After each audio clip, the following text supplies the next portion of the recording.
नमस्कार साथियों, जय हिंद। मैं सौरभ कुमार।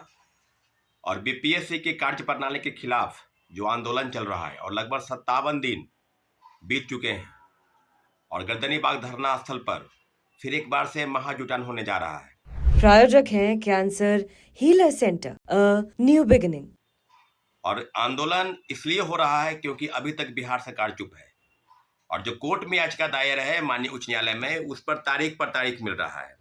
आपको बताते चले कि जिस प्रकार से प्रोटेस्ट चल रहा है, निश्चित रूप से 18 दिसंबर के बाद कई बार बीपीएससी का घेराव हुआ, सड़क पर मार्च हुआ। आपने देखा होगा कि 25 दिसंबर को हम लोगों ने बीपीएससी का घेराव किया। 29 दिसंबर को गांधी मूर्ति, गांधी मैदान के पास लगभग 35 से 40 हजार अभ्यर्थी, प्रशांत किशोर जी अभ्यर्थियों के साथ थे और सब चीज़ों के ऊपर आपने देखा। उसके बाद फिर हम लोग एक और प्रोटेस्ट किए। उसके बाद फिर 30 जनवरी को प्रोटेस्ट हुआ। तो फिर आपने देखा होगा कि अभी तक सरकार के तरफ से कोई विशेष डेवलपमेंट नहीं आ रहा है नजर कि आखिर क्यों बीपीएससी की इस कार्य प्रणाली पर, जहां एक परीक्षा 2 पाली में आयोजित कराकर और कह रही है कि नॉर्मलाइजेशन लागू नहीं होगा, सामान्यकरण लागू नहीं होगा, और बीपीएससी के चेयरमैन रवि परवार मनु भाई सहित जो सेक्रेटरी है सत्यप्रकाश शर्मा और जो परीक्षा नियंत्रक, सह परीक्षा नियंत्रक राजेश सिंह, तीनों लोग ऐसे हैं जो छात्रों के सवाल पर, मीडिया द्वारा पूछे गए सवाल पर टाल मटोल करते आए हैं। तो पूरी तरीके से व्यवस्था ऐसे बनी और इस पर लगातार सरकार के तरफ से जो प्रवक्ता हैं या जो नेता हैं एनडीए के, चाहे वो भारतीय जनता पार्टी के नेता प्रवक्ता हो या जनता दल यू के नेता प्रवक्ता हो, सब लोगों का कहना है कि राजनीति का शिकार हो गया, राजनीतिक दलों की घुसपैठ हो गई है, उन्हीं के द्वारा संचालित हो रहा है।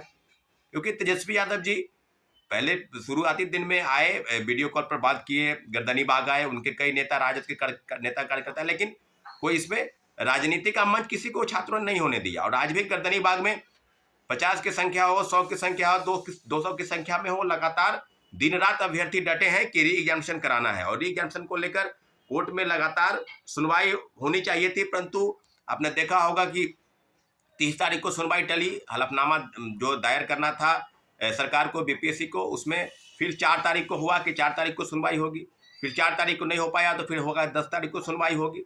और 37 से केस नंबर जो है 41 पर, फिर भी कल भी 41 पर केस था हम लोग का, ऐसा अनुमान था कि सुनवाई होगी, सुनवाई नहीं हो पाई। तो आपने देखा होगा कि जिस प्रकार से टाल मटोल चल रहा है लगातार सरकार की तरफ से, व्यवस्था की तरफ से। और जिस डेवलपमेंट की हम लोग बात कर रहे हैं वो है कि एक बहुत बड़ा महाजुटान फिर से सारे अभ्यर्थियों को, सिर्फ बीपीएससी दोबारा परीक्षा कराने को लेकर नहीं है, सारे परीक्षार्थी, चाहे वो रेलवे की तैयारी कर रहे हों, चाहे वो बैंकिंग की तैयारी कर रहे हों, चाहे एसएससी की तैयारी कर रहे हों, और सभी लोगों से लगातार आग्रह किया जा रहा है कि आप एक बार फिर से गर्दनी बाग धरना स्थल आइए। और धरना स्थल पर आने की जरूरत इसलिए है क्योंकि व्यापक तौर पर जो भ्रष्टाचार विभिन्न परीक्षा एजेंसियों में कंडक्ट कराने वाले, चाहे वो बीपीएससी हो, बिहार कर्मचारी चयन आयोग हो, बिहार टेक्निकल आयोग हो, बिहार जो केंद्रीय चयन पर्षद पुलिस की वो हो, बिहार पुलिस अवर सेवा आयोग जो दरोगा के वैकेंसी निकालती है वो हो, तो सभी जगहों पर व्यापक तौर पर भ्रष्टाचार जो है वो खेल चल रहा है। धांधली सेटिंग का जो प्रक्रिया है वो जारी है, क्योंकि जो मास स्टॉक हैं, जो मास लेवल पर जो स्टेक होल्डर हैं वो है छात्र। और बिहार में आपने देखा होगा कि कोई विशेष रोजगार धंधे नहीं है, ना कोई फैक्ट्री विशेष तौर पर लगी है। तो जो पैसे के उगाही है वो कोचिंग इंस्टीट्यूट, कोचिंग माफिया, शिक्षा माफिया, पेपर लीक कराकर इस प्रकार से, क्योंकि चुनाव में बहुत बड़े पैमाने पर पैसे की जरूरत होती है, तो कुल मिलाकर जो पैसे हैं वो कुल यही इन्हीं सब चीज़ों से धन उगाही की जाती है ताकि व्यापक रूप से उसमें खर्च किया जा सके। और पूरी तरीके से अभी भी कई परीक्षाओं के पेपर लीक हुए, सरगनाओं की गिरफ्तारी नहीं हुई।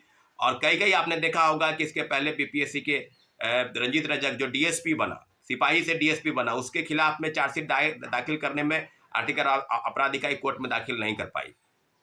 तो आप समझ सकते हैं कि कितने लोग हैं। संजीव मुखिया की अभी तक गिरफ्तारी नहीं हुई, किंग की। तो संजीव मुखिया का भी, कई मुखिया है, कई परीक्षाओं में धांधली सेटिंग करने वाले लोग हैं यहाँ पर।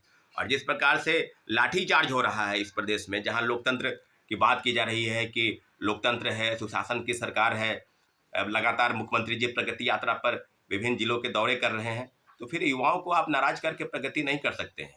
इसलिए आप जान लीजिए कि जो चीज़ें हो रही है, और तेजस्वी यादव से अभी आग्रह किया जा रहा है छात्र अभ्यर्थियों का कि आप आप आए थे ठीक है, लेकिन अब आपको आने की जरूरत नहीं है गर्दनी बाग, क्योंकि आप अभ्यर्थी समझ गए हैं कि आप क्या करना चाहते हैं। बात करते हैं बिहारी फर्स्ट की बात करने वाले चिराग पासवान कभी गर्दनी बाग नहीं आए, बस मीडिया में सिर्फ बाइट देते रहे। आपसे अभ्यर्थी मिलने गए थे कि आप बात करें, मुख्यमंत्री जी से बात करें, आप कैबिनेट मंत्री हैं, लेकिन आप स्विट्जरलैंड की यात्रा कर रहे हैं। तो आप समझ लीजिए कि किस प्रकार से व्यवस्था बनी है।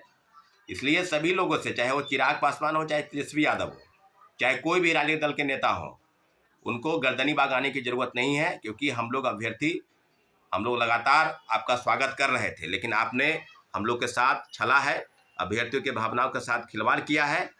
बीपीएससी दोबारा परीक्षा हो, इसके लिए कोई विशेष पहल आपने नहीं की है, सिर्फ आपने गर्दनी बाग आकर फोटो चमकाया है, मीडिया में बयान दिया है, इसके अलावा आपने कुछ किया नहीं है। इसलिए सारे अभ्यर्थियों के तरफ से इन नेताओं को गर्दनी बाग धरना स्थल से दूर रखना। अगर आपको इतना ही अभ्यर्थियों का आपको हक है दिलाना है, तो आप विधायक के साथ आप विधानसभा में इस प्रश्न को उठाएं, आप बीपीएससी का घेराव करें, आप कहीं धरने पर बैठें, गर्दनी बाग में ही कहीं अलग धरने पर आप बैठें, लेकिन आपको ये करना नहीं है, क्योंकि आपको वोट चाहिए, आपको दिखावा चाहिए, आपको वो स्टंट पॉलिटिक्स है वो चाहिए। तो इन सब चीज़ों से अभ्यर्थियों ने सलाह दी रखी है कि आप इन सब चीज़ों से दूर रहें। इसलिए सभी अभ्यर्थी एकजुट हो जाएं और बहुत बड़ा आंदोलन जो है, महाआंदोलन, फिर से बीपीएससी रीएग्जामिनेशन की मांग को लेकर, चेयरमैन रवि परवार मनु भाई के इस्तीफे को लेकर पूरी तरीके से छात्र अभ्यर्थी एकजुट हो रहे हैं और एकजुट होकर इस लड़ाई को लड़ना है। सभी भाइयों को, बहनों को धन्यवाद। जय हिंद। प्रायोजक हैं cancer healer centre, a new beginning.